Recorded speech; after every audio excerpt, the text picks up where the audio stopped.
Caros amigos, tudo bem? Meu nome é Renato Serra e essa é a Reciclagem Democrática. E essa semana tivemos muitos assuntos, muita coisa aconteceu, muita coisa acontecendo. Principalmente, eu diria que é uma semana dedicada ao crime organizado, ao crime dentro das instituições. Mas também tivemos aí questões relativas aos abusos do Supremo Tribunal Federal e as reações que estão acontecendo na sociedade, no Senado, no ambiente acadêmico, na própria ordem dos advogados do Brasil. Temos também números para comparar o governo anterior com o atual governo.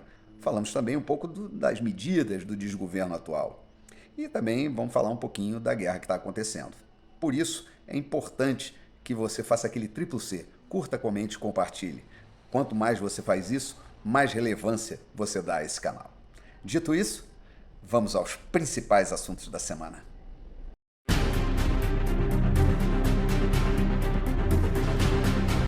E a semana começou com a apresentação da mais nova personagem, celebridade nacional, a Luciane Barbosa, defensora dos direitos humanos, ativista do movimento pró-humanização das cadeias brasileiras, que esteve com assessores do Ministério da Justiça e Segurança Pública, que esteve também dentro do Ministério dos Direitos Humanos, recebida inclusive pelo ministro, que passou ali pelos corredores e fotografou com o pré-candidato Guilherme Boulos, à Prefeitura de São Paulo, também com um dos deputados mais votados do Brasil, André Janones, essa personalidade aí que foi inclusive financiada, né? Teve nessas reuniões no Ministério, com verbas inclusive oficiais do governo. Bom, quem é essa personagem, né? Vocês já sabem quem eu estou falando. Pois é, ela é conhecida como a primeira dama do tráfico no Amazonas.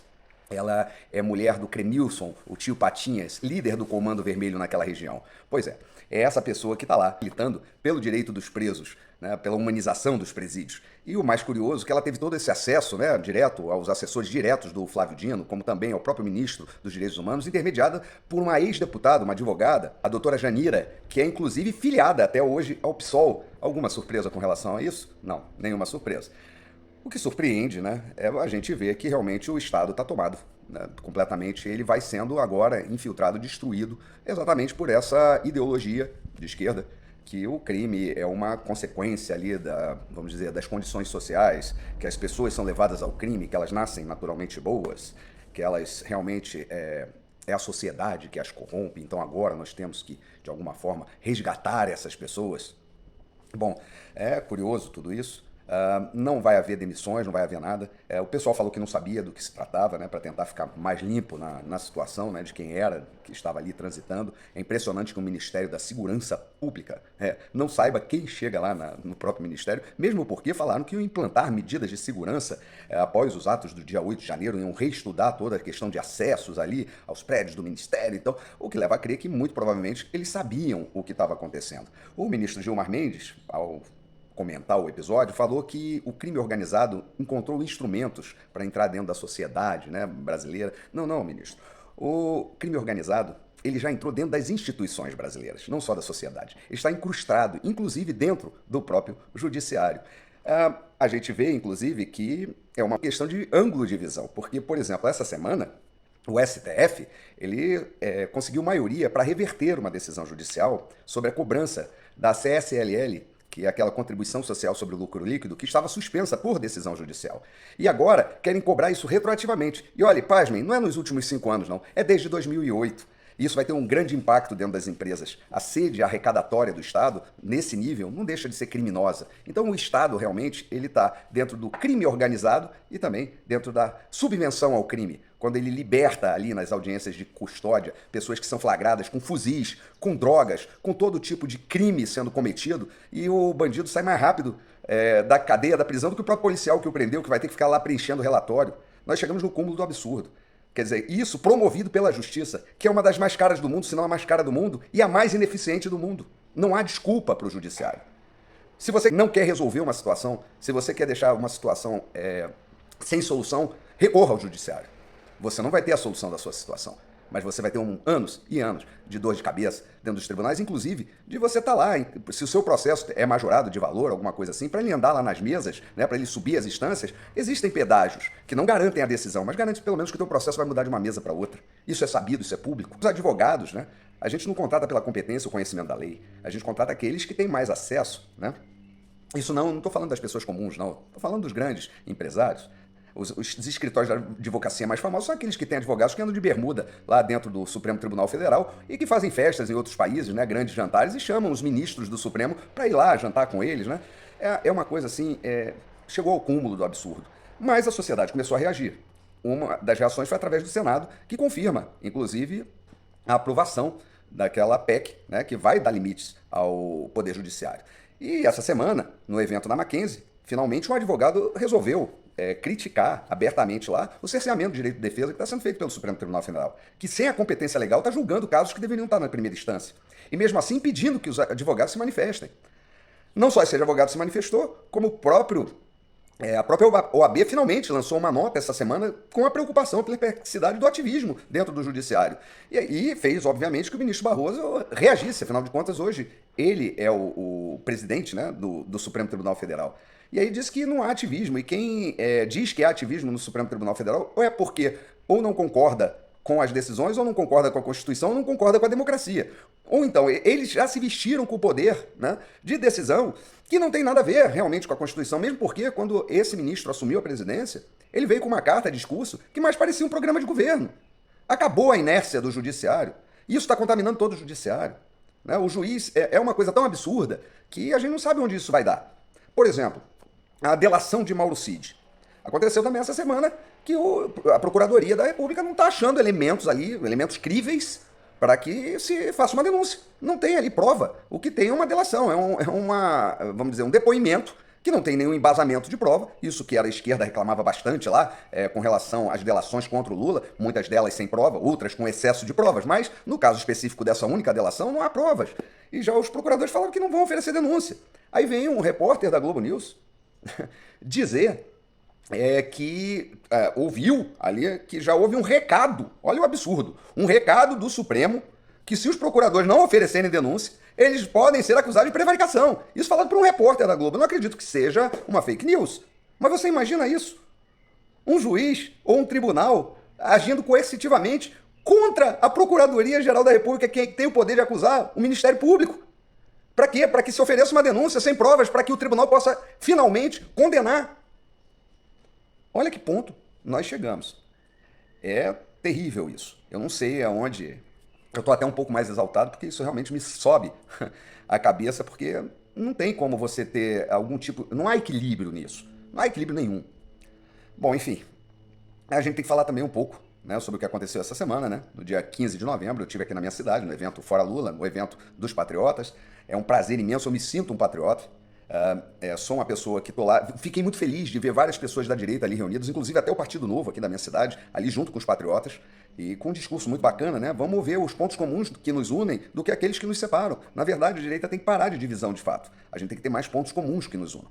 E o que a gente tem que ver é essa situação que o Brasil hoje vive e que a gente precisa realmente voltar às ruas, né? Voltar contra esse absurdo que está acontecendo. E o absurdo maior hoje talvez não esteja nem na cadeira do Executivo, mas está lá dentro do Supremo Tribunal Federal. E a sociedade já está começando a ver isso. Mas o dia 15 de novembro, Fora Lula, aqui em Resende, na minha opinião, teve um grande sucesso, cerca lá de 150 pessoas. Minha cidade não é grande, é pequena e com relação a esses movimentos muito menos. As pessoas viajam muito em feriado, tem aqui muito condomínio, as pessoas não são muito ligadas assim a esse tipo de manifestação, ainda são poucas. Quer dizer, sempre no início, né, quando a gente começou as grandes manifestações no Brasil, aqui começou pequeno também. Mas nas capitais, nas grandes cidades, que a mídia resolveu fazer silêncio total, nós vimos ali mar de gente protestando. Inclusive em Brasília, Rio de Janeiro, Curitiba, uma coisa impressionante. Então, sim, as pessoas estão acordadas e foi muito bom ver esse 15 de novembro, porque é só o início do que está acontecendo contra esse absoluto desgoverno que a gente está assistindo aí, que toda hora vem com uma surpresa. Essa semana, inclusive, revogou lá um decreto do presidente com relação à livre negociação entre patrões e empregados para trabalhos ao fim de semana. Agora vão ter que passar por uma convenção com a participação do sindicato. Ou seja, aquilo que estava funcionando muito bem, sem burocracia, uma coisa que era acordada ali entre o patrão e o empregado diretamente, agora vai ter que ter um intermediário, um parasita. Exatamente o que esse governo gosta, que é de parasitas. Afinal de contas, eu já tinha falado, né, ano passado, né, quando perdeu a eleição e tal, o pessoal estava meio desesperado, eu falava, gente, calma, a gente vai ter muito número para ver ano que vem para comparar com esse governo que está saindo. E aí já chegou o primeiro número aí, que foi o número do lucro das estatais, né? Depois dos últimos 2 anos de ter um lucro em média de 4 bilhões de reais, o prejuízo projetado para esse ano, segundo inclusive a Renata Vasconcelos dando essa notícia triste lá no Jornal Nacional, vai ser de 6 bilhões de reais. Sabe quem vai pagar essa conta? Não é o Tesouro Nacional, não. Vai ser aquele dinheiro da sua picanha. Esse é que vai. Assim as pessoas entendem melhor para onde vai exatamente, como vai ser coberto esse prejuízo das estatais. E é isso aí. E o governo, não satisfeito, né?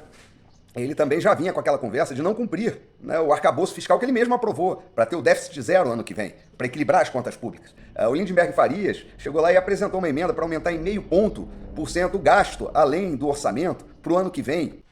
E aí tivemos a reação das agências de risco, a Fitch e a Moody's, que disseram que já vão baixar a nota do Brasil, né? Então o Brasil não vai, parece que não vai honrar seus compromissos. Isso é muito ruim. Então fez que o Lula, inclusive, revertesse essa situação, né? Já não parece que não vai ter mais a questão, pelo menos no papel, de um estouro no orçamento. O que a gente sabe que talvez não se cumpra, realmente, talvez se estoure o orçamento. Mas também já começa o ano com um corte de 58 bi no orçamento que ainda nem foi aprovado. É isso que o governo então está falando, que talvez nos primeiros meses haja um contingenciamento. Contingenciamento que aconteceu esse ano na educação, na saúde, e ficou todo mundo quieto, né? A grande imprensa não fala sobre o assunto, tá lá. Mas a verba de publicidade, ó, essa tá lá, sendo transferida bastante aí para os meios de comunicação, para as grandes plataformas, para a grande mídia tradicional, para exatamente defender esse desgoverno, que não para. Bom, essa é a realidade que nós estamos vendo aí, e é uma realidade meio complicada, né? Você não concorda? Aí vamos lá, vamos falar um pouquinho do cenário internacional, né? Uma das coisas que as pessoas gostam que eu fico comentando aí, fala comigo, com relação à guerra, né? A guerra de Israel lá. Israel que está defendendo o seu direito de existir.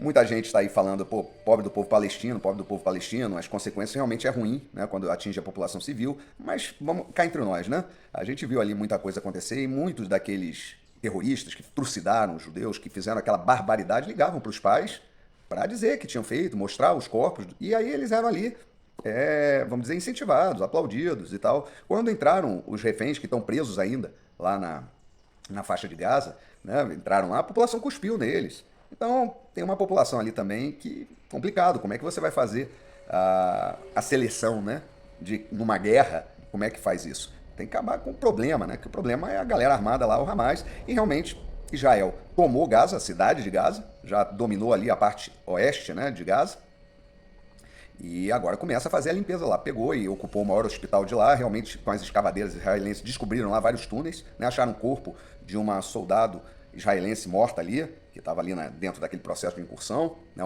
me parece que era uma das reféns. A ONU essa semana fez uma resolução que o Brasil apoiou, que é a do pausas humanitárias, um cessar-fogo e tal, desde que, obviamente, o Hamas solte imediatamente os reféns, que são cerca de 240. Israel já declarou que só há cessar-fogo de fato se o Hamas soltar, então não vai haver parada, né? Então essa resolução, ela é para mim bastante equilibrada, sem dúvida nenhuma, mas tem que partir inicialmente do Hamas. O Hamas tem que soltar as pessoas, né, que estão lá presas. E é isso, o Israel vai vencer a guerra, isso não tem a menor dúvida, vai limpar desse câncer chamado Hamas, que está lá no território. Israel é um Estado democrático, em que abriga dentro do seu território árabes, muçulmanos, cristãos e judeus, todos cidadãos, então não faz o melhor sentido falar em genocídio, quer dizer, só fala isso ignorante, doutrinado, e a gente sabe que existem muitos, dentro das próprias universidades é feito um trabalho grande com relação a isso. Enfim, Israel vai à vitória, e graças a essa determinação do povo israelense em viver, em ter o seu território, em preservar a sua identidade, em voltar às suas raízes. Bom, vamos torcer aí pelo nosso Brasil, embora não esteja fácil. Olha, um grande abraço a todos aí e até a próxima.